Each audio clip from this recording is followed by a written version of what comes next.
All right, bro. So in the previous episode, yeah, as usual, me being me, right? I always try to give the devil's advocate, to your devil's advocate, because you were devil's I love it. advocating the status quo, and I was like negating the negation, right? Like it's Yes. very Hegelian, right? That's what I always do. It's my version of skepticism, but healthy skepticism. So, going back to this, so we discussed the general principles about Bitcoin, the pros and cons. Um, but you said that one of the so essentially we're discussing blockchain, right? And we were analyzing and explaining that. But how can you get a Bitcoin without any intermediary? I mean, can you give a kind of a technical advice to people? Mm, I mean, you don't want to go through Binance, you don't want to go to yeah. PDAX, you don't want to go to, I don't know, coins or So, anything. How do you do that? okay. So, what I would recommend for everyone is go through, coins, go through Gcash, go to Maya, do When you're whatever you need to starting, do. especially. Yeah. Yeah, when you're starting, just do that until you're familiar. Now, once you're familiar with it and you have a substantial amount, then you should take it off the exchange and then hold on to your own Bitcoin. It's as easy as just transferring it from, let's say, coins to your own wallet. That's it. So that's actually easier than most people think. It just sounds complicated, but it's actually not. So that's the route I would recommend for everyone. Go through an exchange, buy the Bitcoin, and then when you have it now and it's a substantial amount that you want to play it safe with, then you transfer it to your own wallet. The other option is you can keep it there or you can put it in different wallets, custodial wallets, and then let it earn interest. Yun, okay din yun. Kasi they pay good interest for Bitcoins right now. And how so what about the option of you doing it without any intermediaries? Is there like a you have to go into the dark web, do something like Okay, okay. how does it work? Yeah, yeah. Okay. Without spilling So, beans, I don't know. Yeah. yeah, no, no. So it's called Web3. Web3 is that there is no intermediary. How Web3 works is each transaction is peer-to-peer na, no? So, um, okay, how do I explain Web3? Okay. I want you to imagine when you log into Facebook, right? They have your credentials, they have your information, they have your data. They have a server where that verifies your login, right? In Web3, it's different. The website is here. Your wallet is where your login information is. All you're doing is allowing them the access to be able to connect with your wallet, which is your parang passport. Parang ganun Right. siya. That's the main difference. They don't have your information. It's just saying, yep, I'm allowing you to be able to do this with my data. That's it. So it's limited. And when you buy Bitcoins on Web3, it's still an exchange. You're looking for somebody who has it and you're buying it from them. The difference is it's not held in a with a third party. You're literally going from one wallet to another. The website you go on is just the exchange to be able to create that transaction. So yung wallet niya at wallet mo will just say, okay, send the US dollars, send the Bitcoin. Boom, connected. That's it. So There's no how third do you know parties. hindi nanloloko yung kausap mo? I mean, how do you establish that level of trust and confidence? Because essentially you're saying the website that everyone think is the thing is just actually the meeting place lang. It's just like the park you're gonna Yes. meet. You bring your wallet, he brings your Yes. wallet, you do exchange, right? So how do you make sure transactions don't go crazy? Because di ba yung I mga love it. movie narcos, Okay. I throw you the bag, you throw me the bag, di ba? Yung Yeah. mga ganyan, di ba? Right. Tapos nakabarel So tayo. Like, how do you do this, amigo? yeah. So it's fully automated. Okay. So remember, when you get onto that exchange on Web3, right? You've allowed the exchange to know that you have the Bitcoin.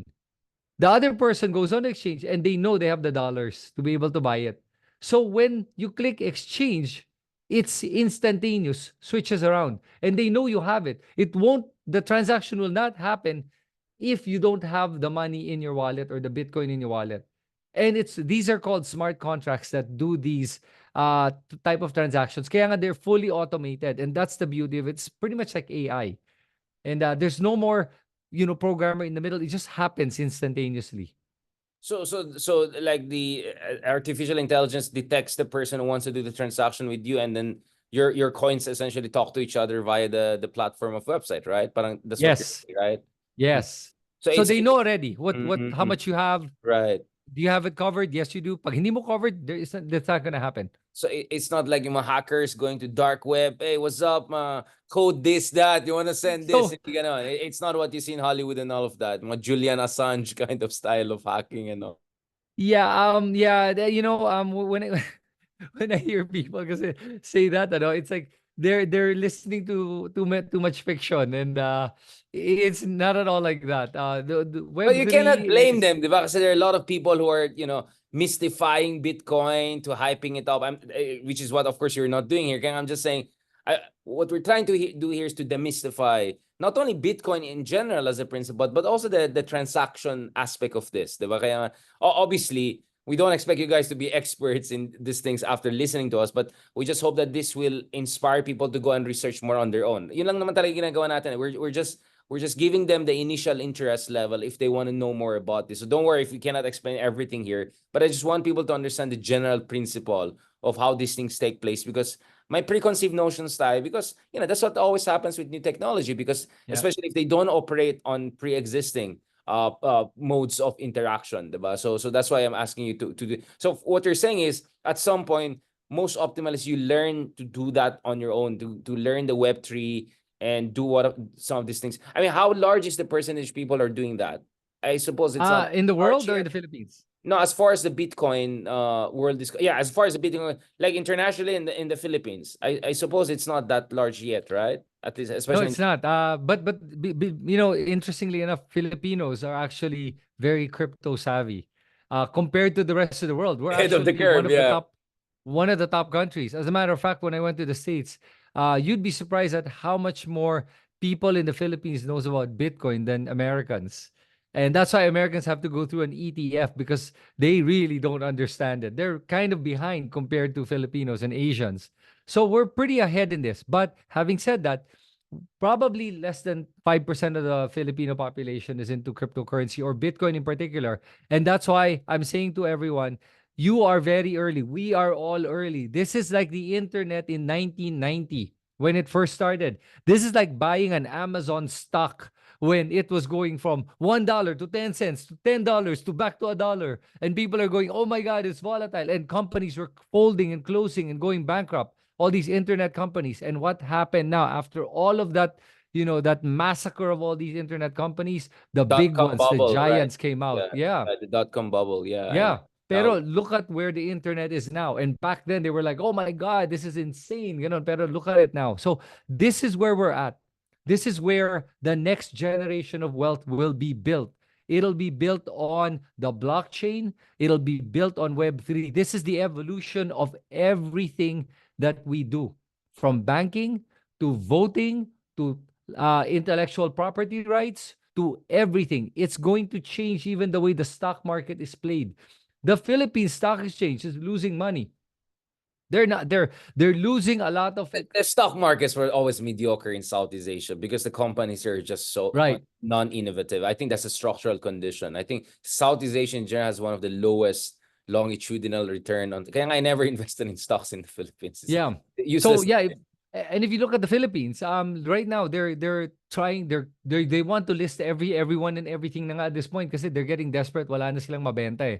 But there is a big problem with how it's run, and because of cryptocurrencies, a lot of traders, retail traders, are moved away from the Philippine stock market and it's now into crypto, for all the reasons that we've mentioned. And crypto is 24/7. You can play it with your phone. You can make money on your phone. You can invest in it. Everything. Walang barriers na eh. Um, I want to ask also about the other cryptos like Ethereum, etc., like which is seen as like second favorite. At least this is my understanding among friends who are also into crypto. They're saying if you're not Bitcoin, Ethereum, anong take mo dun sa mga iba? Ibang Okay, I so mean, here's my take on what's it. the Yeah. second best after Bitcoin? Yeah. Ethereum's the second best right now. No, no. For you, what's the second best? My understanding is Ethereum second best among people I talk to, but I don't know. Who am I, right? I don't know about these things Yeah. yet. No, no. Ethereum is the second best. It's the second biggest. And if Bitcoin is digital gold, we always say that Ethereum is digital oil.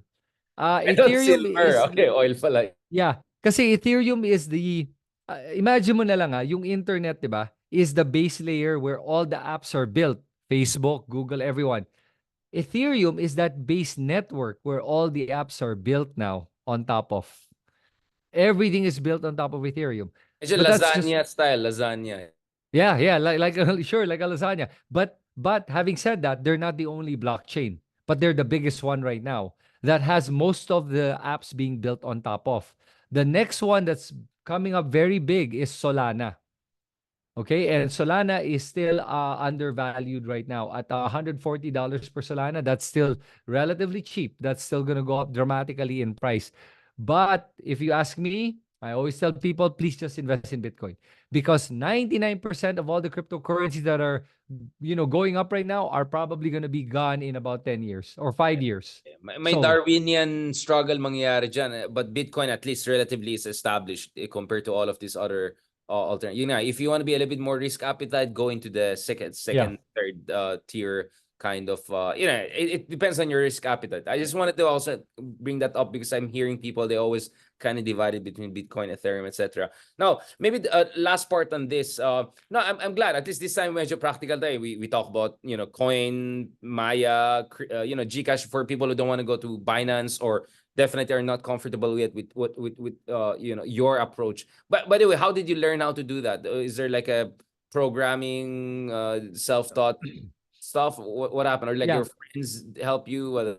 So when I learned about Bitcoin, the first thing I did was yun. I'm a contrarian in a way where kokontrahin ko talaga lahat ng sinasabi mo eh. So I actually did my research to prove Bitcoin had no value, was gonna go to zero, is a scam, it's a Ponzi scheme. Lahat na yan, I did all the research. At the end of that, I went all in on Bitcoin, as everyone knows now. I wasn't trying to have a confirmation bias to prove that it was going to be good. When my friend told me, I said, I'm going to prove it doesn't work. The problem was I kept trying to punch holes until I realized it kept holding water. And, I needed a better hole puncher. So that's when I decided to go all in. When to do the transaction, I did it pretty much the same way that I'm telling everyone. I just went to regulated exchange that time.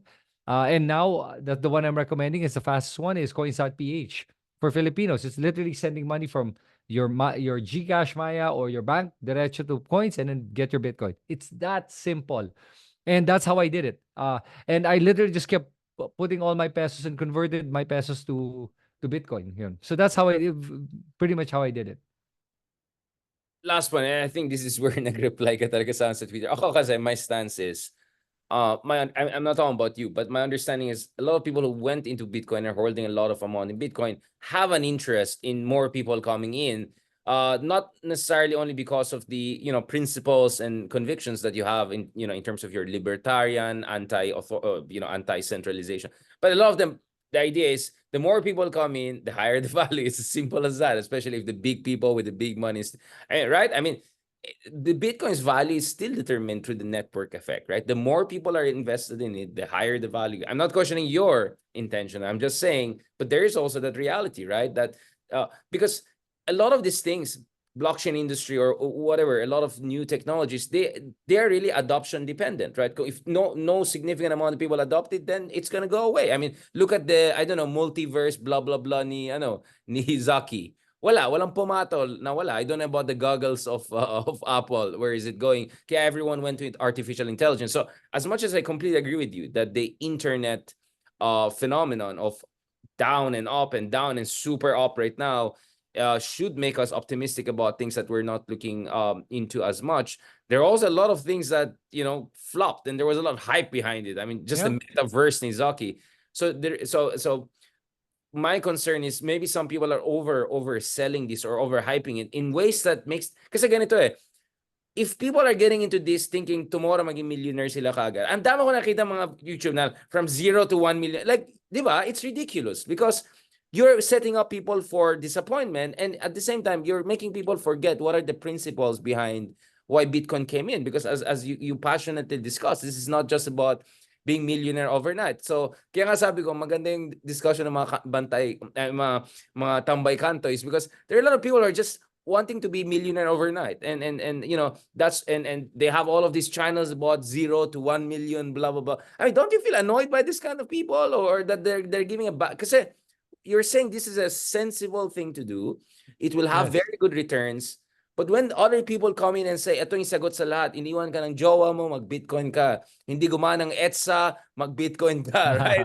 Hindi magaling ang opposition, mag-Bitcoin. Like, honestly, right? I mean, I'm not trying to throw shades too much, but it makes it sound ridiculous. In the same way that when Robin Hood Padilla, everything happens, sabi niya, charter change ang kailangan natin, it makes charter change look ridiculous. Do you get what I'm saying? When Yeah. the change may have actually value under certain circumstances.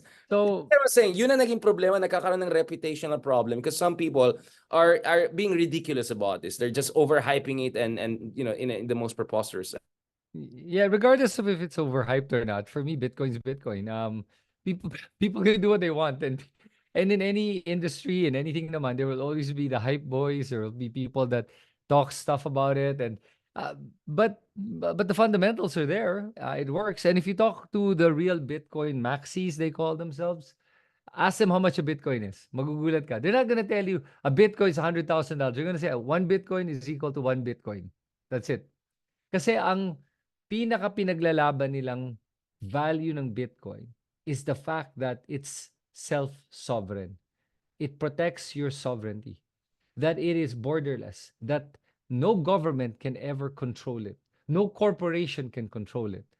And it is borderless. And it's completely transparent. And it does not require trust. That's the beauty of it. And you can never shut it down. It's impossible. It's never been hacked. It's never gone out.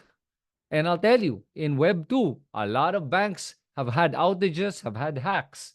Bitcoin has never had a hack. There is no owner. There is no 1-800 number. There is no corporate secretary. There is no beneficiary to Bitcoin. That's why Bitcoin is a valuable asset because of all the things that I mentioned. So that is the purest digital form of asset that is, that is about being sovereign, being able to hold it. Na walang may control over you. Walang third party. That's why it is. Now, um when you talk about the network effect is what it is. It, like you said, you answered your own question, that it applies to everything. Is it going to be the laser disc, or is it going to be the DVD, or is it going to be the VCD? What is going to be the one that everyone's going to adopt? Is it going to be USB-C or Apple's Lightning port, whatever? What is it going to be? And then the winner, VHS, Betamax. What is it going to be? Right? The people choose. The people chose Bitcoin. And this is the thing about Bitcoin and all other cryptocurrencies. Every cryptocurrency out there has a founder, has a board, has developers. They do updates. They have people that have vested interests in holding shares in those cryptocurrencies. So a lot can happen. With Bitcoin, it is the purest commodity I've ever seen digitally, and that's why it's Bitcoin and everything else. So when you talk about adoption, think about it. Who assigned gold as the one with the store of value? People, because they found that gold was very difficult to mine. It was very difficult to get gold and to actually create gold, that they decided that's the best one to store value kasi ang hirap kunin eh. It requires a lot of work. Bitcoin requires a lot of work to be able to mine a Bitcoin. And Bitcoin, to be able to get it, it is stored not in the ground, it is stored in time. So the next Bitcoin that's going to be mined is in the future. So we have to wait for the future to be able to get it. It's not just going to come out at any time. It's only going to come out in the future. That's the difference. Kaya valuable ang Bitcoin. Yeah, I appreciate that you made also that distinction that not all cryptocurrencies are the same, right? Bitcoin is very different from a lot of these other crypto founded by people, right? That whether it's the ex-Russians who went to Canada, whether it's folks from the Yeah. that was a good clarification that you make. I appreciate that. Ang akin lang naman siguro my last point on this is I definitely see the potential here. At the same time, I will say we're still in the 1.0 Bitcoin era. So you correctly mentioned we didn't, from Web 1 to Web 2 to Web 3. So marami pang marami pang pwede mangyari dyan. And I think in the future, let's have soon a discussion about the halving. Kasi the other thing about currency is also the circulation. As it's not just as a storage of value, but or bearer of value. It's also about how much there's in circulation. Because if you make Mickey Mouse money, it loses value. It's the same thing with Bitcoin. But that's a technical issue. I leave maybe for next time para medyo people look forward to. Anyway, I'm seeing all sorts of mixture of responses, including people who are very happy to hear about this explanation, para they hear it from the other side. Thank you so much, Chris. Now, hopefully the next episode we can go back naman a little bit sa politica, because I think a lot of your fans and our supporters are also there because of our political points of view. But I really appreciate your time and effort to explain the Bitcoin here. Salamat. Thank you Thank so much, Richard. Salamat.